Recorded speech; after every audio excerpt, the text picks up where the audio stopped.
हर करम अपना करेंगे ऐ वतन तेरे लिए, दिल दिया है जान भी देंगे ऐ वतन तेरे लिए। नमस्कार, मैं हूं आयुष मिश्रा, आप देख रहे हैं हमारा हिंद न्यूज। और आज स्पेशल इंटरव्यू मिस्टर ऋतुराज का, जो कि एक शानदार स्ट्रीट फोटोग्राफर हैं, जो कि कोलकाता में 2019 में इन्होंने कैनन मैराथन फोटोग्राफी में पूरे देश में चौथा स्थान प्राप्त किया है। बता दें कि इनका जन्म 23 जून 1999 को शेरघाटी अनुमंडल, जो कि गया जिला में पड़ता है, वहाँ एक छोटा सा चंडी स्थान का गांव है, वहाँ इनका जन्म हुआ है। और इन्होंने अपनी कैरियर की शुरुआत 2017 से की और बहुत ही कम समय में इन्होंने सिर्फ 2 साल प्रैक्टिस के बाद इन्होंने अपना कैनन मैराथन फोटोग्राफी में इन्होंने पूरे देश में चौथा स्थान प्राप्त किया है, जो कि बहुत ही बढ़िया इनका कॉन्फिडेंस भी अभी तक देखने को मिला। और इनकी जो कला है वो कहीं ना कहीं सराहनीय है, अद्भुत है। नमस्कार ऋतुराज, आपका बहुत बहुत स्वागत है हमारे इस हिंद न्यूज में। धन्यवाद आयुष। सबसे पहले आप मुझे ये बताइए कि आपको कितना खुशी हो रहा है कि आप एक पूरे ऑल ओवर इंडिया में 4th रैंक जो है सो अपना परचम लहराए हैं, तो कितना खुशी हो रहा है आपको? सच्ची बताऊं तो जो मैं डिजर्व करता था इतने दिनों की मेहनत के बाद, तो आई थिंक कहीं ना कहीं वो चीज़ मेरे को मिला था। तो एक्चुअली मैंने 2017 में स्टार्ट की थी फोटोग्राफी, तो उसके बाद एवरी डे मैं शूट करता था फोटोज़, चाहे फ़ोन से हो चाहे कैमरे से हो। उस वक्त मेरा न्यू कैमरा था, तो उस समय से मैं शूट करता था फ़ोटो को। तो फिर कहीं ना कहीं मैं उस चीज़ को एक्सपीरियंस किया, एज ए लाइफ स्टाइल उसको बनाया। फिर मैंने फर्स्ट टाइम किसी कंपटीशन में भाग लिया था, तो वो था फोटो मैराथन कैनन का, जो एशिया का सबसे बड़ा कंपटीशन है। तो 2019 में वो कोलकाता में प्रोग्राम। तो आज सबसे पहले तो आप मुझे ये बताइए कि ये चंडी स्थान एक छोटा सा कस्बा गांव, जहाँ पे फोटोग्राफी का दूर दूर तक लोगों में इसके प्रति नज़रिया नहीं है, इसके प्रति ज़्यादा किसी को नॉलेज नहीं है फोटोग्राफी के लिए, क्योंकि यह एक ग्रामीण एरिया है और यहाँ पे ज़्यादातर लोग रोज़मर्रा के जीवनी में हैं। तो इस सारे माहौल के बीच किस तरह से आपने फोटोग्राफी के कैरियर में घुसा? जी, बात दरअसल ऐसी है कि 7th स्टैंडर्ड में मेरा भाई एडिटिंग करता था, तो उस वक्त मुझे भी लगा कि आई शुड डू एडिटिंग। तो उसके फ़ोन से मैं भी एडिटिंग कुछ सीखा, उसने काफ़ी कुछ मुझे सिखाया।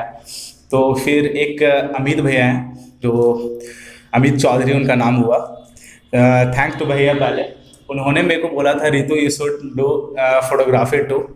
तो मुझे लगा कि मेरे पास ऐसा विजन हो सकता है, मैं भी प्रैक्टिस करूंगा तो एक अच्छा फोटोग्राफर बन सकता हूं। तो उसके बाद मैंने पैसे जमा किए, उसके बाद मैं फिर कैमरा खरीदा। उसके बाद लोग कहते भी थे कि इसके पास पैसे है तो ये खरीद लेता, वैसा कुछ भी नहीं था यार। फैमिली ने कभी पैसे नहीं दिए कैमरे के लिए, तो थोड़े थोड़े पैसे जुगाड़ किए मैंने भी पापा से, वही सेविंग्स के रूप में। तो उससे मैंने एक कैमरा लिया, फिर दिन रात प्रैक्टिस के बाद कुछ स्ट्रीट में मेरा विजन बना। तो मुझे हर चीज़ में एक फ़ोटो, अच्छा फ़ोटो दिखता है, एक स्टोरी दिखती है, जिस चीज़ को मैं दर्शाना चाहता हूँ ऑन सोशल नेटवर्क। अच्छा ऋतुराज, आप मुझे ये बताइए कि आप फोटोग्राफी तो करते हैं, तो फोटोग्राफी भी कई सारे कैटेगरी में होते हैं, तो आप किस किस कैटेगरी का फोटोग्राफी? जी, मेरा जनरा है, मैं स्ट्रीट करता हूँ, फाइन आर्ट फोटोग्राफी करता हूँ। फाइन आर्ट बेसिकली करता हूँ जब मैं अपना प्राइम लेंस यूज़ करता हूँ। तो उस वक्त क्या होता है कि उस समय मुझे 60 फोटोज लेनी होती है, तो उसमें होता है कि मैं पोर्ट्रेट्स लेता हूँ, जो यूनिक पोर्ट्रेट्स होती है। हालांकि आप मेरे वेबसाइट पे जाओगे riturajphotography.com पे, तो you will get some unique picture from Pushkar and Kolkata too. तो वहाँ पे का कुछ यूनिक पोर्ट्रेट्स जो आपको बहुत मुश्किल से मिलेगी, तो वो काफ़ी मेहनत के बाद, काफ़ी इन्फ्लुएंसिंग के बाद मुझे वो फोटोज मिला है। जी, अच्छा ऋतुराज, आप मुझे ये बताइए कि आप स्ट्रीट फोटोग्राफी करते हैं और ट्रैवल फोटोग्राफी करते हैं, तो हमारे दर्शक ये जानना चाहते हैं कि स्ट्रीट फोटोग्राफी आखिर होता क्या है? स्ट्रीट फोटोग्राफी बेसिकली दो टाइप्स के होते हैं। तो उसमें एक होता है स्टेज्ड फोटोग्राफी, एक अनस्टेज फोटोग्राफी। तो स्टेज में होता है कि जब आप किसी को आप बताते हो कि आप ऐसा करो, ऐसे पोज दो, आपका पोस्चर ऐसा होना चाहिए, तो उस चीज़ को स्टेज फोटोग्राफी बोलते हैं। अनस्टेज बेसिकली होते हैं कि लाइक चलता फिरता लाइफ स्टाइल जो अराउंड इन्वायरमेंट होता है, तो उस चीज़ को हम लोग शूट करते हैं, अपने कैमरे से कैद करते हैं। तो उस चीज़ को जब हम लोग शूट करते हैं बिना कहे, बिना उससे बात किए, और लाइक अनस्टेज में होता है स्ट्रीट फोटोग्राफी हम लोग जब करते हैं ना, तो उस चीज़ में क्या होता है कि हैक होता है। लाइक कभी कभी हम लोग परमिशन लेते हैं, कभी नहीं लेते हैं। तो परमिशन लेते हैं तो उसके स्टेज बोलते हैं बेसिकली, और जिसमें परमिशन नहीं लेते हैं, हाइड करके लाइक हिप पे रखकर, लाइक हेड के पास ऐसे कैमरा रखकर उस चीज़ को शूट करते हैं, तो उसको अनस्टेज में बोलते हैं। जिसमें हम लोग को काफ़ी एक्शंस ऐसे कैद हो जाते हैं जो मतलब काफ़ी अनप्रेडिक्टेबल होते हैं।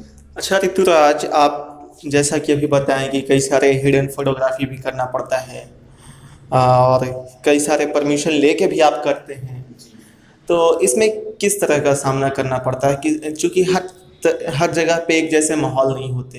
जी। कई डिफरेंट माहौल होते हैं, किसी का मूड अच्छा होता है, किसी का मूड ऑफ होता है। तो उस सारे माहौल के बीच में फोटोग्राफी करना बहुत बड़ा अपने आप में चैलेंज है, और ख़ासकर ट्रैवलिंग फोटोग्राफी में तो और ज़्यादा।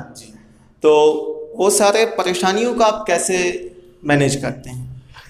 First of all for the children, आपको अपने बैग में चॉकलेट्स लेनी होती है। लाइक आपको कोई अच्छा सा फोटोज मिलता है, तो उसमें क्या होता है कि आपको इन्फ्लुएंस करना पड़ता है। लाइक उन्हें चॉकलेट्स दो, उन्हें मनाओ, उनके साथ एक फैमिली टाइप हो जाओ, उनके साथ बिहेव ऐसा करो लाइक कि तुम उसके फैमिली के पार्ट हो। और किसी बड़े लोग को भी जब किसी की पोर्ट्रेट्स ले रहे हैं, किसी का डॉक्यूमेंट्री शूट कर रहे हैं अगर लाइक स्ट्रीट्स में, तो उसमें भी होता है कि इन्फ्लुएंस करते हैं। पहले आधे घंटे बात करते हैं हम लोग, काफ़ी वेट करने के बाद एक अच्छी तस्वीर मिल पाती है। उनके साथ फैमिलियर होना पड़ता है। समटाइम्स हम लोग को पैसे पे करना पड़ता है। लाइक पुष्कर में जो माइग्रेंट्स होते हैं, लाइक नॉर्मल्स होते हैं। आप अभी तक बार बार पुष्कर का नाम ले रहे हैं, तो हमारे दर्शक ये जानना चाहते हैं कि ये पुष्कर क्या है? एक्चुअली पुष्कर से मेरा खास लगाव है, क्योंकि उसमें मेरे को बहुत अच्छी अच्छी शॉट्स मिले हैं, और उसमें मुझे काफ़ी एक्सपीरियंस हुआ है कि आपको ट्रैवल कैसे करना चाहिए। ट्रैवल फोटोग्राफी मतलब सिर्फ आप फोटोग्राफी से नहीं चलते, आप लाइफ स्टाइल को भी लेकर चलते हैं। लाइक आपको किस वे में आपको पैसे खर्च करने चाहिए, कितने कम में आप ट्रैवल कर सकते हो, कितना पैसा आपको आपके पास होने चाहिए कि लाइक आप एक अच्छी सी जगह पे जाकर आप शूट कर सकते हो फोटो को अफोर्डेबल रेट में। लाइक समटाइम्स क्या होता है कि आपको किसी चीज को शूट करने के लिए आपको पे करना होता है। Like mostly of time Taj Mahal, like Taj Mahal आप ले लो, ताजमहल के अंदर आपको जाना होगा तो आपको पैसे देना पड़ेगा उस चीज कैमरा को ले जाने के लिए। लाइक अपना लोकेलिटी में ले लो आप उस चीज को, बोध गया टेम्पल में आपको कैमरा ले जाने का फी है। तो वो सब चीज को अगर ना भी करना चाहो तो बेसिकली स्ट्रीट फोटोग्राफर लोग वो करते नहीं, वो बाहर से ही इतने तगड़े शॉट लेते हैं कि उन्हें पैसा देने की दरकार नहीं होती। अच्छा ऋतुराज, आपने बहुत ही अच्छे बातें बताई कि ये स्ट्रीट फोटोग्राफर, ट्रैवलिंग फोटोग्राफर और भी कई सारे कैटेगरीज के आपके फ़ोटोज़ होते हैं। हाँ, तो हमारे दर्शक ये भी जानना चाहते हैं कि अभी तक जो आपने मुकाम हासिल किया, इसके आगे आपको क्या करने का प्लान है और आगे किस तरह से अपने फोटोग्राफी के करियर को कंटिन्यू करना चाहते हैं? जी, तो कैनन मैराथन मेरा फर्स्ट कंपटीशन था, और अभी तक मैंने उसके बाद सिर्फ एक और कंपटीशन में पार्टिसिपेट किया जो 2020 में हुआ, नेशनल फोटोग्राफी अवार्ड, जिसका कोई अभी कोरोना के चलते वो पेंडिंग हो चुका है। पर मैंने आज तक कोई कंपटीशन, लोकल कंपटीशन में कभी भाग नहीं ली, क्योंकि आई थिंक जहाँ तक कि फोटोग्राफी में भी नेपोटिज्म होता है, तो उसमें फेवरेटिज्म भी होता है कि लाइक आप जज हो, आप ज्यूरी मेंबर्स हो, तो आप अपने जान पहचान वाले को अवार्ड दे देते हो। तो डेट्स वाई मैं ये सब अवार्ड में कभी पार्टिसिपेट नहीं करता।